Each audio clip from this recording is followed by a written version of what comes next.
ఈరోజు దేశంలో ఏం జరుగుతుందో మనం అందరం గమనిస్తూనే ఉన్నాం. ఇంటర్ విద్యార్థుల తల్లిదండ్రులు మరియు ఇంటర్ విద్యార్థులు దేశం మొత్తం ఉద్యమించడం ఇది మనకు చాలా బాధాకరమైన విషయం. ఎందుకంటే ఫ్రీ మెడికల్ సీట్ అనేది మామూలుగా రాష్ట్ర స్థాయిలో కొన్ని సెట్ల ద్వారా రిక్రూట్మెంట్ జరిగేది. అయితే దీన్ని జాతీయ స్థాయిలో డెవలప్మెంట్ చేసేదానికోసమని నీట్ను తీసుకురావడం జరిగింది. ఇప్పుడున్న ప్రభుత్వం ఈ నీట్గా దోచుకునే దానికోసం కోట్లు విలువ చేసే మెడికల్ కాలేజెస్ని లక్షలతో క్వశ్చన్ పేపర్ పేరుతో లీక్ చేయడం చాలా బాధాకరమైన విషయం.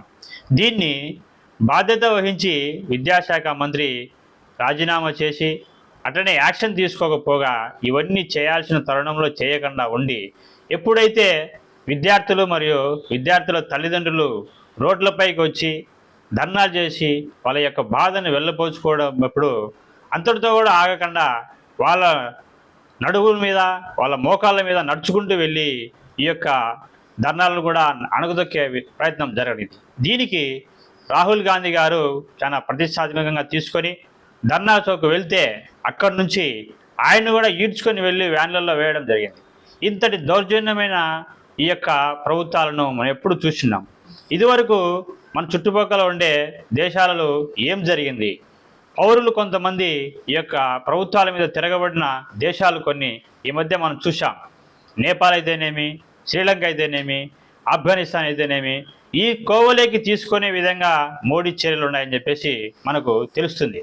అయితే ఈ యొక్క నీట్ పేపర్ లీకేజ్ అనేది మే 3వ తారీఖు నుంచి స్టార్ట్ అయిన ఈ యొక్క తతంగం అంతా ఇప్పటి వరకు నువ్వేం యాక్షన్ తీసుకోకపోగా, నువ్వు స్పందించకపోగా నిన్న విద్యార్థులను రోడ్ల మీద ఈడ్చుకుంటూ తన్ని తర్వాత ఇది ఎక్కడికి వెళ్తుందో అనే భయంతో నిన్న ఒక స్టేట్మెంట్ ఇస్తారు.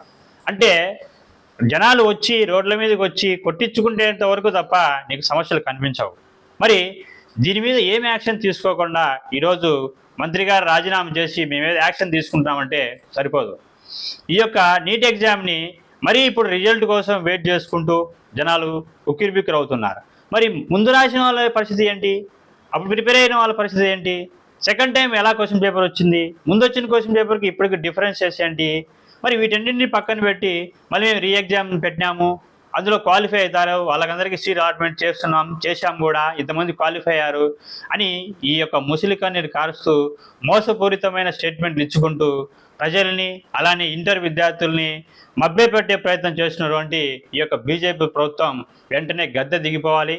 అలానే వీరికందరికీ బాధ్యత వహించి మోడీ గారు రాజీనామా చేసి తప్పుకోవాలని, దేశం మొత్తం మరీ కూడా రీఎలక్షన్స్ పెట్టే విధంగా, బై ఎలక్షన్స్ వచ్చే విధంగా చర్యలు తీసుకొని మంచి నాయకుడిని ఎన్నుకోవాలని చెప్పేసి కోరుకుంటున్నాం.